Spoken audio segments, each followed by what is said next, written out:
Hello दोस्तों, मैं अविनाश आप सभी का स्वागत करता हूं जीएस पावर में। साथियों, कल रात स्कोर कार्ड रिलीज कर दिया गया एनटीपीसी वालों का। भाई दो तीन चीज बातें हैं जो जिस पे बोलना बहुत जरूरी है। एक तो ये रिजल्ट देने का जो तरीका है भैया, पता नहीं क्या सोच के रिजल्ट जारी कर दिया गया है, क्या सोच के कट ऑफ डिसाइड किया गया है, किसी के समझ में नहीं आ रहा ये चीजें। रेलवे का जो एक प्रोसेस है इस भर्ती को लेके, खासकर मैं बात करूं इलेक्शन के रिगार्डिंग, ये वैकेंसी रिलीज कर दी जाती है। प्रेशर बनाने पे, आंदोलन करने पे, ट्विटर कैंपेन चलाने पे एडमिट कार्ड रिलीज किया जाता है, डेट दी जाती है, फिर पेपर होते हैं, फिर आंदोलन करो, फिर रिजल्ट का डेट दिया जाता है 1-1.5 महीने बाद, 2 महीने बाद, फिर रिजल्ट जारी कर दिया जाता है रातों रात, एक दिन पहले। और कट ऑफ इस तरह से डिसाइड कर दिया गया है कि किसी को पच ही नहीं रहा है कि 96 नंबर कट ऑफ लगा दिया है भैया। किसी को नॉर्मलाइजेशन में 20 से 22 नंबर दे दिया है, किसी के भैया 2-3 नंबर देके किसी के नंबर बढ़े ही नहीं है, किसी के घटा दिया गया है। बहुत सारे बच्चे ऐसे हैं जो 100 को क्रॉस कर गए हैं। भाई उनको पता है कि डिवीजन, स्टूडेंट के यूनिटी में डिवीजन कैसे डाला जाए, और वो चीज कर रहे हैं। अब बहुत सारे बच्चे हैं जिनका रिजल्ट आ गया है, एक से ज्यादा लेवल में आ गया। मैं अपनी बात करूं ना भाई, तो मेरे खुद 6 के 6, मतलब 5 के 5 लेवल में है। मेरे खुद नॉर्मलाइज होने के बाद मेरे मार्क्स 90.89 है, और मैं हर लेवल में मैं क्रॉस कर चुका हूं। लेकिन दिक्कत यहाँ पे अपने आप को देखने का नहीं है, सबके लिए यूनिटी बनाए रखने की बात है। उन बच्चों ने भी मेहनत किया भाई, जिनके नॉर्मलाइजेशन के चक्कर में जो बाहर हो गए हैं, हाई कट ऑफ के चक्कर में जो बाहर हो गए हैं, जो उन बच्चों की वजह से बाहर हो गए हैं जिनकी जगह पे दूसरे बच्चों ने सीट ले लिया है। कहने का मतलब, अगर मैं एक सीट पे मैं फाइट किया है मैंने, तो प्रीलिम्स में तो ऐसा होना चाहिए ना कि प्रीलिम्स में ये कॉमन होना चाहिए था। बाद में जाके डिसाइड होता है मेंस के बाद में कि मैं कितने लेवल में क्वालिफाई करता हूँ, या उसका क्या प्रोसेस है। लेकिन उन्होंने इसी वक्त कर दिया, और लेवल में भी भैया उन्होंने पोस्ट वाइज अलग कट ऑफ कर दिया है। कि मान लो कि लेवल 2 में 3 पोस्ट है, तो एक का, मेरे जोन की बात करें तो एक में 96 कर दिया है, एक में 90 पॉइंट समथिंग कर दिया, एक में 84 पॉइंट समथिंग कर दिया है। यानी लेवल के अंदर भी हर एक पोस्ट के लिए क्या कर दिया उन्होंने, अलग अलग कट ऑफ डिसाइड कर दिया है। अब होगा क्या, जिन बच्चों का हो गया उनके पास टाइम भी नहीं है, एग्जाम डेट दे रखा है, वो बच्चे ना तो डायरेक्टली बोल सकते हैं, ना आंदोलन में भाग लेंगे। वो उनको लगा कि कैसे भी करके पेपर हो जाए, और पेपर हो जाए हमारी नौकरी लग जाए। लेकिन अगर ऐसा होता है ना भाई, तो बोर्ड को और गवर्नमेंट को मनमानी करने का एक छूट मिल जाता है। मैं ये कह रहा हूं कि अभी मान लो 35,000 आपकी वैकेंसी है, आज कम से कम मान लो 50 लाख बच्चों ने ही पेपर दिया होगा, तो 50 लाख बच्चे रिजल्ट का वेट कर रहे हैं, तो 50 लाख बच्चों की यूनिटी है ना। लेकिन इसमें से मान लो 2.5 से 3 लाख बच्चे का रिजल्ट दे दिया गया है। कल को जाके सीट 35,000 से करके 5,000 कर दिया जाए, तो आज तुम 50 लाख बच्चों का साथ नहीं दोगे, तो कल तुम्हारे साथ नाइंसाफी होगी, तो 2.5 लाख बच्चों की बात सुनी जाएगी। तुमको लगता है ऐसा नहीं होने वाला है। तो भैया अपनी यूनिटी मत तोड़ो। एक छोटे से रिजल्ट, ये प्रीलिम्स का रिजल्ट है, ये मत समझो कि इसके बाद भैया हमारा सिलेक्शन हो जाना है, सिलेक्शन हो गया, ज्वाइनिंग लेटर आ जानी है। अभी बहुत प्रेशर है। आप जानते हो ये वैकेंसी कैसे चल रही है, कैसे आगे बढ़ रही है। हर मोमेंट के लिए, हर प्रोसेस के लिए आपको आंदोलन करना पड़ रहा है। आज आप 50 लाख के भीड़ से अलग होके अपने आप को 2-2.5 लाख में समेट रहे हो ना, तो कल आपकी आवाज उठाने के लिए कोई नहीं मिलेगा सोशल मीडिया पे, कोई टीचर आपका साथ नहीं देगा। और तमाम शिक्षकों से, जो भी यूट्यूबर्स हैं जो इस वैकेंसी को लेके बोल रहे हैं, आंदोलन चलाया है जिन्होंने, उनसे साथ है कि भैया बच्चों को यूनाइट करें, बच्चों को जोड़े, बच्चों को टूटने ना दें। बहुत ऐसे बच्चे हैं जो रिजल्ट देख के घबरा गए हैं। अब एक बात मुझे बताओ कि प्रीलिम्स में 96 कट ऑफ जा रही है कि नहीं, तो आने वाले मेंस का क्या हाल होगा, आप सोच के देखो ना।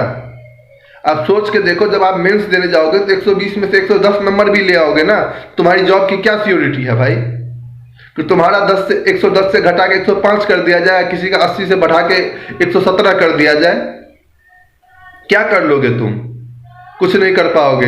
इसलिए भैया आप सभी से निवेदन है कि यूनाइट रहें। जो भी आगे डिसाइड होता है उस डिसीजन में सब एक साथ रहें, अपने पर्सनल गरेज हो, अपने पर्सनल इंटरेस्ट को थोड़ी देर के लिए साइड कर दें, और ये इसलिए नहीं बोल रहा हूं कि भैया मेरा नहीं हुआ, मेरा खुद का हुआ पड़ा है भाई, सारे के सारे आप जाके चेक कर लेना। मेरे पिछले के वीडियो में मैंने अपना मार्कशीट डिस्क्लोज कर दिया है। लेकिन ऐसा नहीं है भैया, सबके साथ रहने का में ही फायदा है। आप चाहते हो कि ये वैकेंसी आगे चले तो प्रोसेस बहुत स्मूथ होना चाहिए।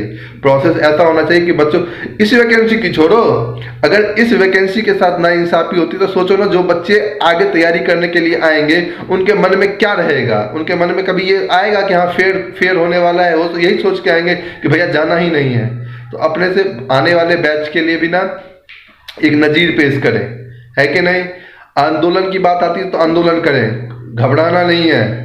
आंदोलन नहीं भाई, इस देश में ना बहुत सारी चीज़ों को बदला है, बहुत सारे सिस्टम्स को बदला है। तो आप जानते हो कि ये जो सेक्टर है, जो गवर्नमेंट जॉब का सेक्टर है ना, इसमें कितनी बड़ी प्रॉब्लम चल रही है। तो इसमें भी अगर रिफॉर्म लाने हैं, इसमें भी चाहते हो कि टाइम से सब कुछ हो, प्री डिसाइडेड टाइम पे। भैया इलेक्शन तो टाइम पे हो जाता है, रिजल्ट उसके टाइम पे आ जाते हैं, रैलियां हो जाती है, लेकिन जब आपके पेपर की बात आती है ना, क्या लगता है कोरोना से मर जाओगे? नहीं, कोरोना से नहीं मरोगे बे, बेरोजगारी से मर जाओगे। तो बोलना जरूरी है भैया। मैं किसी पॉलिटिकल पार्टी के खिलाफ नहीं बोल रहा हूं, लेकिन भैया आवाज उठानी पड़ेगी, ऐसे में काम नहीं चलेगा। लड़ना पड़ेगा भाई, बिना लड़े किसी को कुछ नहीं मिला है। मैं मानता हूं कुछ बच्चे होंगे जो ये सोचेंगे कि भैया मेरा हो गया है, मैं क्यों बोलूं। नहीं भैया, बोलना पड़ेगा आपको। आपका रिजल्ट तभी आया है ना जब 8 मिलियन ट्वीट्स हुए थे। उस वक्त भी वो बच्चे साथ थे जो आज, जिसका साथ आप आज छोड़ रहे हो।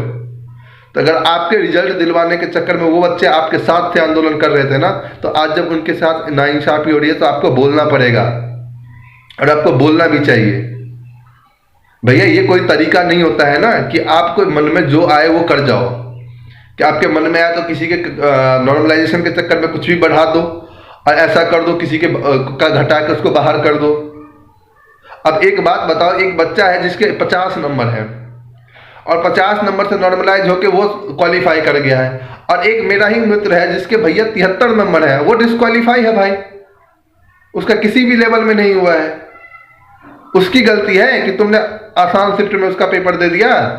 और आप बैठा के देख लो, जिन बच्चों ने 85 स्कोर किए हैं ना और जिन बच्चों ने 75 स्कोर करे हैं, दोनों का पेपर करवा लो भाई, 2 से 4 नंबर से ज्यादा अंतर नहीं आना है। लेकिन ये अंतर आ रहा है तो इसमें आपकी गलती नहीं है, ये आयोग गलती कर रहा है कि किसी के 20-20 नंबर बढ़ा दे रहे हैं या किसी के घटा दे रहे हैं नंबर। क्वेश्चन में इतना डिफरेंस नहीं है। 133 की 133 शिफ्ट देख चुका हूं मैं, इतने डिफरेंस नहीं है कि मार्क्स में 15 से 20 नंबर का अंतर आ जाए दो बच्चों के बीच में। तो यूनाइट रहो, इन चीजों के खिलाफ बोलना पड़ेगा। गवर्नमेंट कोई सी भी हो, चाहते हो कि प्रोसेस अगर स्मूथली चले, आगे भी मनमानी ना हो, तो इसके खिलाफ आप लोग को बोलना पड़ेगा। तो यूनाइट रहें।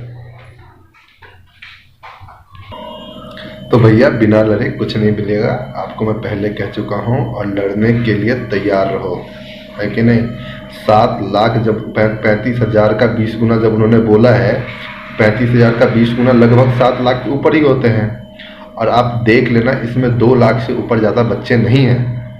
इसमें मैक्सिमम वो बच्चे हैं जो 1 से ज़्यादा लेवल पे जिन्होंने अपना रिजल्ट दिया है।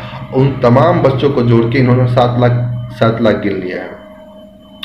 अरे भैया ये देखो यार, 2019 में तुमने किस हालत में पेपर लिया है। कोरोना में लोगों ने, बच्चों ने पेपर दिया है, और पूरा ये कोरोना ये सोच के निकाल दिया कि मेरा ये आखिरी मौका है और इसमें मेरा रिजल्ट हो जाना है। लेकिन जो बच्चे 1 साल तक ये सोच के अपनी तैयारी कर रहे थे, अचानक आप रातों रात रिजल्ट देते हो और उनके नॉर्मलाइजेशन के चक्कर में, अपने कट ऑफ के चक्कर में, आप रिजल्ट डिक्लेयर करने के प्रोसेस में उनको बाहर कर देते हो, तो फिर वो आगे ना तैयारी करने लायक बचते हैं, ना उनकी मन स्थिति ऐसी हो जाती है कि वो आगे क्या करेंगे, है कि नहीं। तो इन चीज़ों के खिलाफ आपको बोलना पड़ेगा भैया, आगे आओ, सब अपने यूनाइट रहो। ऐसा नहीं कि, और इसमें तोड़ने की बहुत कोशिश होगी, बहुत सारे ऐसे लोग होंगे जो इसके अगेंस्ट बातें करेंगे और कोशिश करेंगे ये चीज़ें ना हो। और यही बोर्ड की या सरकार की मंशा यही होती है कि उनके खिलाफ बड़ा आंदोलन ना हो। लेकिन भैया आप इस चीज़ के लिए मत लड़ो सिर्फ कि भैया इससे रिलेटेड, जॉब से रिलेटेड जितने भी हैं, रिफॉर्म की बहुत ज़रूरत है। जो तरीका है इनका जॉब को लेके, वैकेंसी को डिक्लेयर करने की, चुनाव के टाइम में ये डिक्लेयर करेंगे, फिर चुनाव इनका हो जाता है इसके चक्कर में, और फिर क्या करते हैं, ये पूरी यूनिटी को तोड़ के अपने मतलब से काम करते रहते हैं। तो इन चीज़ों के खिलाफ बोलना पड़ेगा। आओ, एक प्लेटफॉर्म तैयार होनी चाहिए जिस पर सारे बच्चे जुड़े और एक बुलंद आवाज़ निकलनी चाहिए ताकि व्यवस्था में परिवर्तन हो। ये नहीं कि भैया आप इस रिजल्ट से जुड़ी हुई बातें आ गई तो इस रिजल्ट से जुड़ी हुई बातें रिफॉर्म कर लिया आपने, फिर आगे के प्रोसेस में वही लचर व्यवस्था दिखे। व्यवस्था में परिवर्तन हो, उनके तौर तरीके पहले से फिक्स हो, उनके एग्जाम लेने के डेट, एग्जाम लेने का प्रोसेस, रिजल्ट डिक्लेयर करने का डेट, उनका डिक्लेयर करने का प्रोसेस, ये पहले से क्लियर हो। ये नहीं कि जब जो आपके मन में आए वो कर दिया आपने और बच्चों के साथ खिलवाड़ कर लिया। तो इन चीज़ों के खिलाफ आइए, एकजुट होते हैं, एक साथ आवाज़ उठाते हैं। मेरा रिजल्ट हुआ नहीं हुआ इससे मतलब नहीं रहता, लेकिन हमेशा मैं आपके साथ रहूँगा। तो जुड़ते हैं इसमें और सब साथ में लड़ते हैं। धन्यवाद। अब ना सालों की बैंड बजा दो, ऐसे लड़ो कि भैया आखिरी लड़ाई है ये। बैंड बजा दो इनकी, जो होगा देखा जाएगा। ऐसा नहीं होगा कि हमेशा वही हमारे साथ खिलवाड़ करेंगे, हम भी करेंगे उनके साथ खिलवाड़ इस बार, है ना। तो भैया आओ, और अब रजाई से निकलने का टाइम हो गया है, लड़ने के लिए तैयार हो जाओ। दुनियादारी की ऐसी तैसी, तुम्हारी जिंदगी पहले ही है, पहले अपनी जिंदगी को संवारो। साले ये मजे ले रहे हैं, कुछ भी कर देंगे, कुछ भी डिसीजन दे देंगे, कैसा भी रिजल्ट दे देंगे। उनके क्या जा रहे हैं भाई, उनके बच्चे थोड़ी ना तैयारी कर रहे हैं। तैयारी हम जैसे मीडियम क्लास फैमिली के बच्चे कर रहे हैं। तो भैया लड़ो, बिना लड़े कुछ नहीं मिलने वाला है। तो आओ लड़ते हैं, और जम के लड़ते हैं इस बार। लड़ाई ये आखिरी होनी चाहिए, इसके बाद पूरी व्यवस्था परिवर्तन हो जानी चाहिए। ऐसे लड़ो, जहां पे भी जिस तरह की भी सपोर्ट होगी, हर बच्चे तैयार हों। अपने पर्सनल इंटरेस्ट हो, अपने पर्सनल गरज को साइड में रखें और आए एक प्लेटफॉर्म पे। एक साथ आवाज़ उठनी चाहिए, कान तक पहुंचे। इसकी धमक ऐसे पहुंचे ना कि लगे इनको जो भैया इनके बिना हम सत्ता पे बैठ के नहीं रह सकते। इनकी समस्याओं का निदान किए बिना हमारी जॉब में बैठने का कोई मतलब नहीं है। तो भैया लड़े बिना नहीं मिलेगा, तो लड़ो, उठो और निकलो अब।